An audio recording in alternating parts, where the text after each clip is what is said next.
Buscando la verdad y abogando por la unidad nacional en pro de la paz y la seguridad en el Ecuador.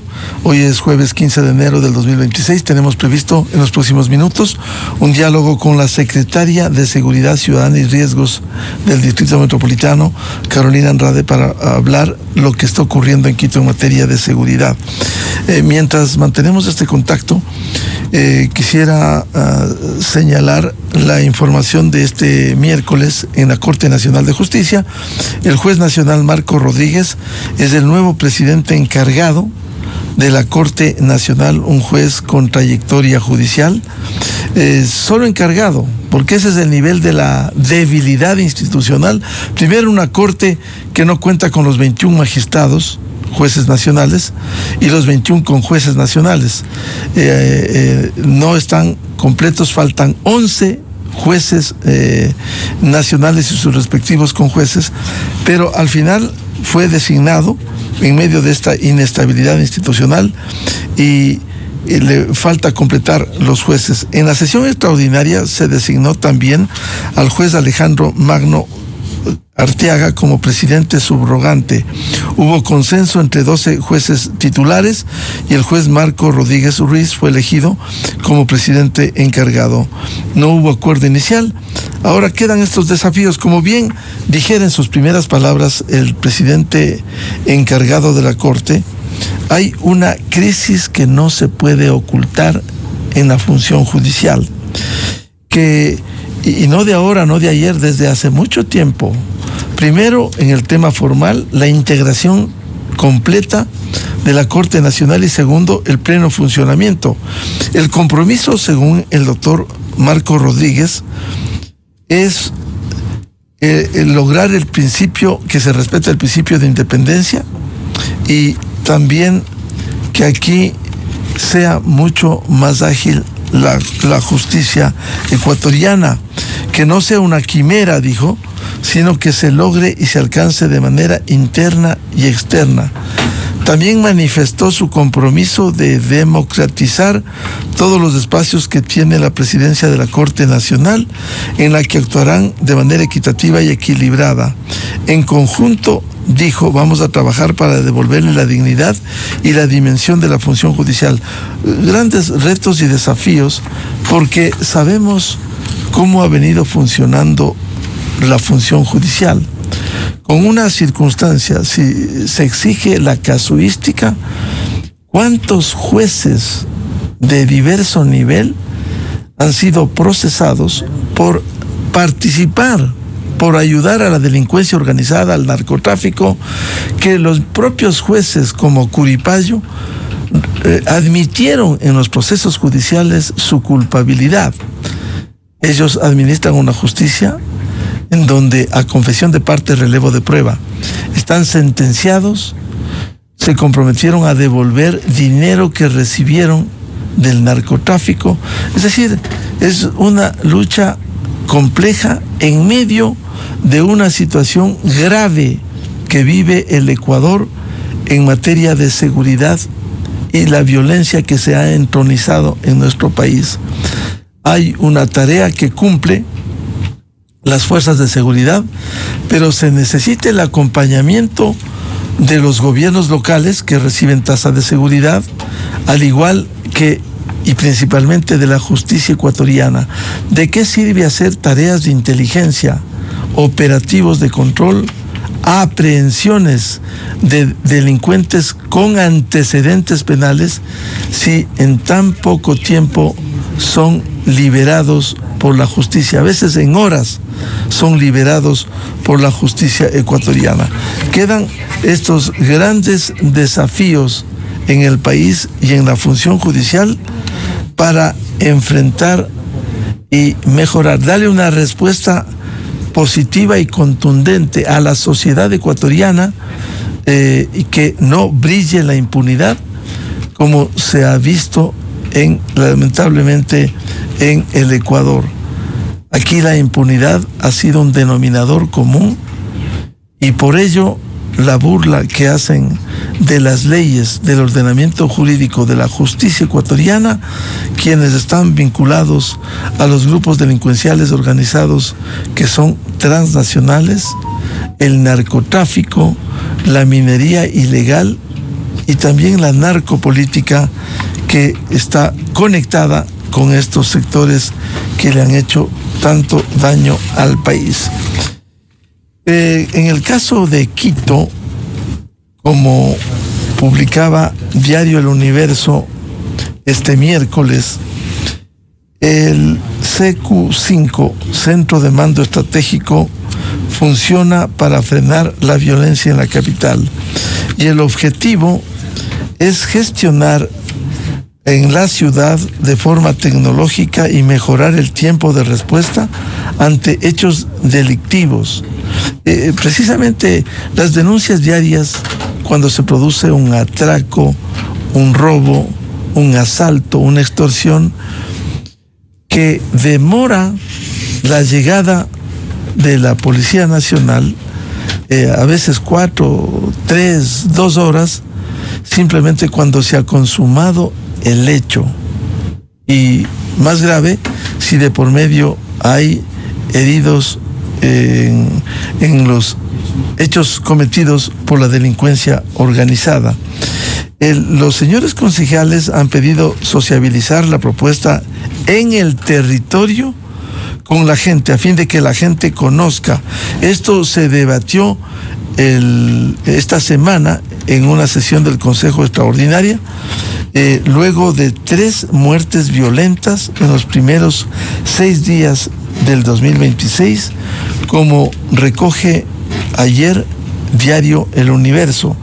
Dice que el Pleno del Consejo Metropolitano debatió el pasado lunes los datos, eventos y posibles soluciones para mitigar estos hechos delictivos que generan zozobra entre los habitantes de la ciudad. Bien, vamos a iniciar la jornada de entrevistas con la secretaria de Seguridad Ciudadana y Riesgos, Carolina Andrade, para hablar qué está ocurriendo en la capital en materia de seguridad, cómo se está actuando, cómo se está no solo reaccionando, que es importante, sino también accionando, previniendo los delitos en la capital. Muy buen día a la señora secretaria Carolina Andrade. Hola, muy buenos días, Miguel. Qué gusto saludarlo y también un gran saludo a todos los quiteños y quiteñas que nos están escuchando y nos siguen. ¿Cómo vienen operando? El día lunes último hubo precisamente una sesión del Consejo Extraordinario para abordar la situación de seguridad en la capital, las acciones que deben cumplirse luego de 3 muertes violentas que hubo en los primeros 6 días de este año. ¿Cómo están operando? ¿Cómo están actuando? Parte de ellos es el Centro de Mando Estratégico que está en funcionamiento. Así es, bueno, creo que todos los ecuatorianos hemos estado consternados con lo que está sucediendo, no solamente en Quito, sino a nivel nacional. Este fin de semana se encontraron 5 cabezas de cuerpos decapitados en Puerto López, y esos eventos también sucedidos en Mocolí, en San Borondón, donde pusieron en evidencia nuevamente el vínculo de los narcotraficantes incluso con empresas de seguridad privada. ¿Qué es lo que viene haciendo el municipio de Quito? Ustedes conocen, saben, Quito recauda año a año una tasa de seguridad que aproximadamente son $10 millones anuales, que es la recaudación. El año pasado se ejecutaron $13 millones, es decir, recaudamos 10, ejecutamos 13 durante el 2025. Eso nos ha permitido, Miguel, y a todos los quiteños que nos escuchan, por ejemplo, entre otras cosas, el poder apoyar el trabajo logístico de la policía. La policía, incluso antes de que el alcalde de Quito, Pavel Muñoz, asuma funciones como alcalde, mantuvo una reunión con el ministro del Interior de la época, con el comandante de la policía, y en ese contexto, pues, después de revisar la situación de seguridad nacional y en Quito, definieron algunas prioridades, sobre todo a nivel de coordinación, a nivel de control territorial y a nivel de prevención. Y dentro de la tasa de seguridad, un apoyo logístico, sobre todo alrededor de rehabilitación de unidades de policía comunitaria, 108 que hemos rehabilitado como municipio a través de la tasa de seguridad por pedido de la policía, 134 vehículos patrulleros, pero también es importante resaltar esto, vehículos de civiles, vehículos que la policía usa en el eje investigativo, sobre todo para justamente cuando suceden hechos de violencia que requieren ser investigados inmediatamente. Ahí estos elementos logísticos son claves, son fundamentales. Más de 600 equipamientos, equipos de protección para los grupos de operaciones motorizadas y 181 equipos tecnológicos entre computadoras y otros, incluso escáneres para identificación de vehículos robados. Ese ha sido el aporte de los quiteños y quiteñas, Miguel. 13 millones de dólares, que además significa 10 veces más a lo que se ha entregado o se ha apoyado a policía durante el periodo 2020-2022, es decir, haciendo una comparación en el periodo anterior. A esto se suma también el apoyo logístico a cuerpo de agentes de control. Hay un eje importante también de convivencia ciudadana en temas de prevención comunitaria, que se trabaja en los barrios, en los 100 barrios de mayor incidencia de la violencia y del delito en Quito, junto a la comunidad, en la recuperación de espacios públicos y otras actividades. Y estos recursos, usted me dirá, que se entrega a través de la tasa, ¿cuál es el impacto? ¿Cómo se beneficia a la ciudadanía? Pues a partir de ese apoyo logístico, el municipio coordina semana a semana con policía, con Fuerzas Armadas, operativos interinstitucionales, más de 1.800 operativos, principalmente en espacio público y transporte público, que ha permitido retirar del espacio público, por ejemplo, entre otras cosas, 661 armas blancas y 9 armas de fuego. Y luego, bueno, podemos ir a otros detalles también para mostrar también otros espacios de coordinación, sobre todo en zonas de alta incidencia de la violencia y la criminalidad. Más allá de la importancia de la entrega de bienes, de motos, de camionetas, ¿cómo se está coordinando con la Policía Nacional? Porque hay que partir de un hecho. Efectivamente, el tema de la seguridad interna le corresponde al gobierno nacional. Sin embargo, hay municipios como el de Quito, que recauda, como usted bien señalaba, la tasa de seguridad que este año se aspira a recibir 10 millones el 2026. Sin embargo, ¿cómo se está coordinando con la policía para que haya mayor eficacia en la acción y la reacción frente a los hechos violentos en la capital? Bueno, usted bien lo ha dicho, el municipio y los gobiernos locales en general apoyan el trabajo de seguridad de la Policía Nacional y lo apoyan a través de 3 ejes principales: control territorial, coordinación, no solamente con policía, sino en este caso también con Fuerzas Armadas, después de la declaración de conflicto armado interno, sobre todo. Y tercero, temas de prevención comunitaria, prevención situacional e incluso prevención social. Entonces, en la práctica eso se traduce, Miguel y quiteños, que semana a semana, todos los días martes, mantenemos una reunión de coordinación a nivel operativo, en el cual están la subcomandante de la Policía de Quito, está el director de la Agencia de Tránsito, el director de la AMC, de la Agencia de Control, del Cuerpo de Agentes, del delegado de Fuerzas Armadas, para aquí justamente en lo que es la brigada que corresponde a Chincha. Y a partir de esa evaluación, digamos, inmediata, coyuntural, se van definiendo prioridades operativas estratégicas. Un ejemplo de esto, hay varios casos de los operativos y de estas coordinaciones más, digamos, operativas. 153 intervenciones en locales de centros de tolerancia, Miguel. El año pasado identificamos que justamente el 34% de los homicidios en Quito estaban sucediendo en un radio de 200 metros de estos espacios. Por eso la Policía Nacional priorizó estas intervenciones a partir de la información que ellos manejan, información ya temas de inteligencia, y nos solicitaron intervenir de manera conjunta, porque en estos locales se puede actuar con la Agencia de Control, sobre todo con el Cuerpo de Bomberos y con la Intendencia, para poder revisar permisos y obviamente también generar sanciones en caso de que se identifiquen irregularidades. En esas intervenciones, Miguel, uno de los casos más complejos que encontramos fue un santuario de la Santa Muerte, que usted sabe que son estos espacios de veneración que tienen estos grupos criminales, y que lo encontramos justamente en un centro de tolerancia en el norte de la ciudad. Y eso es una muestra, digamos, a lo que se identifica dentro de estos espacios, que además son espacios de encuentro, de diversión, muchas veces de estos actores. Esas intervenciones que muestran, digamos, un impacto en el día a día operativo nos permitió a finales del 2025 disminuir los homicidios alrededor de estos centros de tolerancia. Pasamos del 34% al 14%, una reducción de 20 puntos, que si bien es una mejora, no estamos satisfechos porque el objetivo es llegar al 0%. Entonces, este año la policía nos ha pedido nuevamente que les apoyemos, porque nosotros hacemos eso, nosotros actuamos bajo la necesidad y bajo el requerimiento de apoyo que realiza la policía en estas coordinaciones operativas, en el tema logístico, en el tema de prevención, etcétera.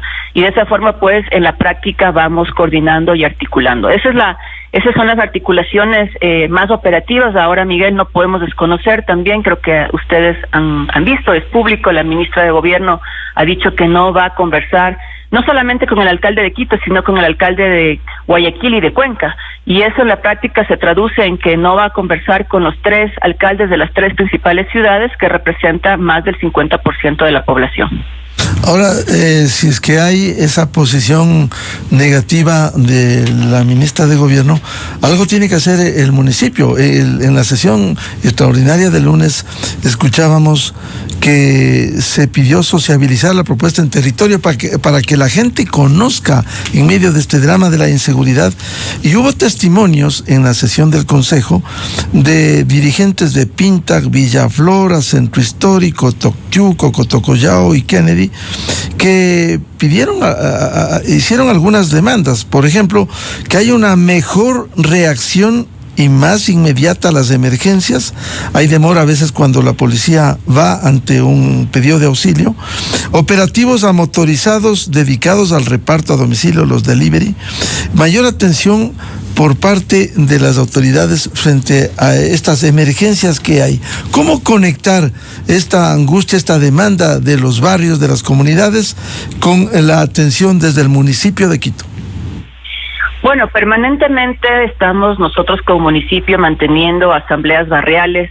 Hemos entregado 500 kits de seguridad a 500 comités de seguridad en todo Quito.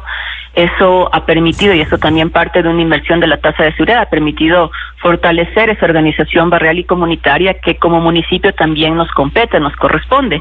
Pero cuando hacemos estas actividades comunitarias, Miguel, también vamos junto a la policía. Siempre buscamos trabajar de la mano y coordinadamente con ellos en cada uno de los barrios, porque lo que vimos en el Consejo es lo que nosotros escuchamos permanentemente. Hemos estado en más de 1,026 barrios entre 2023 y 2025.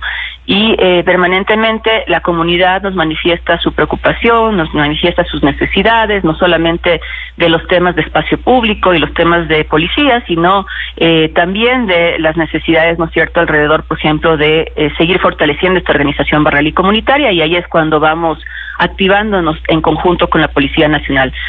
Obviamente, un tema que es recurrente y que creo que también el alcalde lo ha dicho desde el primer momento: Quito necesita tener más efectivos policiales. En este momento no existen los efectivos policiales suficientes y eso es una realidad operativa por diferentes razones. La situación en otros cantones y otras provincias requiere que esos efectivos probablemente estén en esos cantones y en esas provincias, pero aquí hay un estándar internacional que se debería cumplir, que es 2.8 policías por cada 1,000 habitantes. Ese estándar no se está cumpliendo, y ante eso lo que el alcalde de Quito mencionó durante al final ya de la sesión del Consejo es el incremento de efectivos de agentes de control y de la Agencia Metropolitana de Control. Que eso, si bien no significa cubrir el rol que cumple la Policía Nacional, sí significa fortalecer más presencia disuasiva preventiva en el espacio público, en el control de este espacio público. Pero Miguel, aquí viene otro tema. Desde el 2024 como municipio venimos solicitando al Ministerio del Interior que se evalúe y que se autorice la adquisición de armas menos letales para el cuerpo de agentes de control. 2024, imagínense, ya vamos 2026, la última respuesta que recibimos después de una ida y vuelta de documentos, de burocracia, de procedimientos, de que no estaba claro el procedimiento, de cambio de funcionarios en el ministerio. Finalmente, en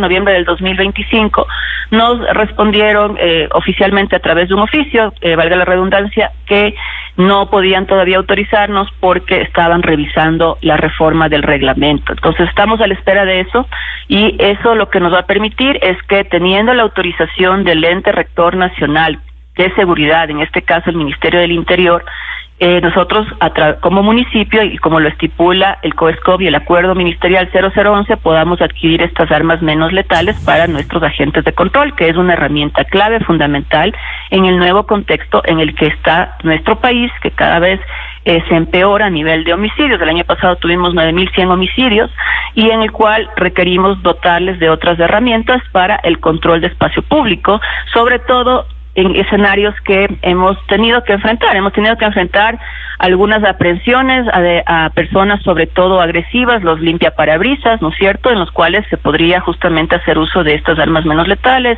si es que existen estas agresiones o existe, digamos, este no cumplimiento a la autoridad. Otro escenario es cuando, por ejemplo, son libadores, que por eso nos toca pedir apoyo de la policía, porque muchas veces se ponen también agresivos y no es todos los casos, pero en estos casos también necesitan nuestros agentes estar mejor equipados. Lo mismo cuando entramos o ingresamos a zonas como donde tenemos una presencia de comercio autónomo no regularizado muy asentada y donde también se requiere tener un uso mucho más fuerte de la autoridad. Ahora, es penoso y lamentable que haya falta de coordinación con las autoridades nacionales. Sin embargo, en lo que le compete al municipio tiene que avanzar en sus tareas. Por ejemplo, el control territorial, que es fundamental, que en otras ciudades se ha perdido. Eso ocurrió en Durán, por ejemplo. En el caso de Quito, que haya un riguroso control territorial, quizás aumentar el personal al cuerpo de agentes metropolitanos, de la Agencia Metropolitana de Control, el control a los deliveries, a las motocicletas. En la sesión del lunes escuchábamos opiniones de por qué no se crea un sistema de catastro para conductores de motocicletas y repartidores de comida a domicilio, por ejemplo. Bueno, dentro de los operativos que priorizamos del año pasado con Policía y Fuerzas Armadas fue justamente el control de dos en moto. Esto significa que el 2025, el año pasado, desarrollamos cerca de 700 operativos de control de dos en moto en diferentes puntos de la ciudad.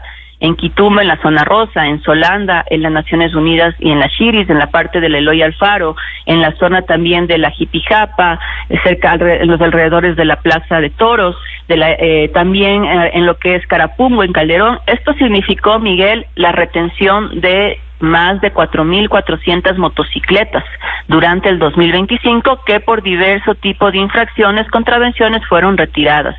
Este año hemos continuado con los operativos de dos en moto.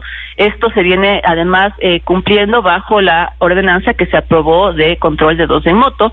Sin embargo, hay que decir, por un lado, sí hay una ordenanza que se está tratando el tema de los deliveries dentro del Consejo, y por otro lado, tampoco podemos engañarnos como ciudadanos que eso va a ser una respuesta o una solución mágica al tema de violencia que vive la ciudad, porque hemos visto cómo, por ejemplo, en Mocolí, en San Borondón, ingresaron con uniformes de la fuerza pública, vestidos como supuestamente fuerza pública, ingresaron en vehículos de alta gama. Es decir, sí hay que reducir esos móviles que usan los delincuentes, pero lo que hace es que eso se traslade a otro tipo de móvil o otro tipo de fachada o otro tipo de actividad económica irregular o informal que ellos quieran aprovechar para poder justamente desarrollar sus actividades de violencia. Y por eso es muy importante que esto parta, Miguel, y hay que ser sinceros, con una estrategia nacional que permita articular mejor los esfuerzos locales, no solamente de Quito, sino de Guayaquil y Cuenca, y que de esa forma podamos tener resultados que beneficien directamente a la ciudadanía. Ahora, como municipio, yo les mencioné el tema del cuerpo de agentes de control, el tema de las armas menos letales, que estamos a la espera de la respuesta del Ministerio del Interior, el incremento que ha anunciado el alcalde de Quito de efectivos de agentes de control para poder hacer más presencia en el espacio público y control del espacio público, que esto es lo que mencionaba, el control territorial lo hacemos de dos formas. Uno, con los operativos de control que hacemos con la parte municipal, pero en coordinación con Policía y Fuerzas Armadas en los diferentes barrios, en los diferentes sectores de alta afluencia, en las zonas donde sabemos que está mayor incidencia de la violencia y la criminalidad, pero también con la recuperación de los espacios públicos y con la iluminación de estos espacios públicos.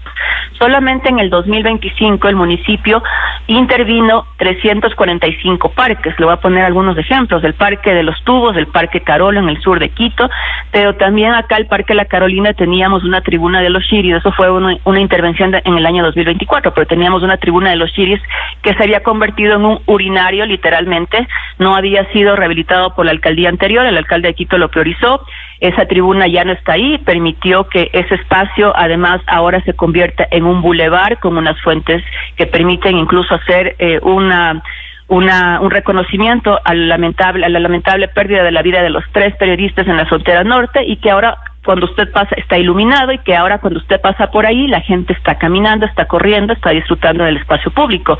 Antes la gente tenía miedo de pasar por ahí porque teníamos habitantes de calle, teníamos gente consumiendo sustancias, gente en consumo de alcohol, y estaba totalmente vallado y estaba incluso sin mantenimiento. Y como dije, era un urinario, literalmente un urinario público. A eso se suma, eso ya no es así, ahora es un espacio donde puede la gente caminar y divertirse, y a eso se suma la iluminación de más de 398 espacios públicos. Y cuando hablamos de iluminación estamos hablando entre parques, entre lo que son plazas, lo que son redondeles, que también contribuye, y desde una perspectiva de prevención situacional, contribuye también al trabajo, al apoyo a la seguridad en nuestra ciudad, a la mejora del espacio público, al control territorial, desde el ámbito de responsabilidad del municipio. Bien, muchas gracias por la atención a la revista de Opinión Democracia. A la secretaria de Seguridad Ciudadana y Riesgos del Distrito Metropolitano de Quito, Carolina Andrade. Seguiremos hablando de estos temas tan fundamentales para la paz de los ciudadanos que residimos en la capital. Muy amable a Carolina Andrade. Muchísimas gracias, Miguel. Muy amable. 7:12 minutos en el territorio continental ecuatoriano. Vamos a una pausa y buscando la verdad volvemos con 2 reconocidos juristas y constitucionalistas, doctor Rafael Ullarte y Javier Palacios, para hablar sobre la famosa sentencia 112-21 IN-25 respecto de la incidencia en las inversiones, especialmente en el sector eléctrico, que ha merecido el cuestionamiento y el pedido de aclaración y ampliación desde la Presidencia de la República. Buscando la verdad. Desde 1984 con Gonzalo Rosero. La revista de Opinión Democracia. Siempre líderes, siempre confiables. Enseguida regresa Miguel Rivadeneira a la búsqueda de la verdad.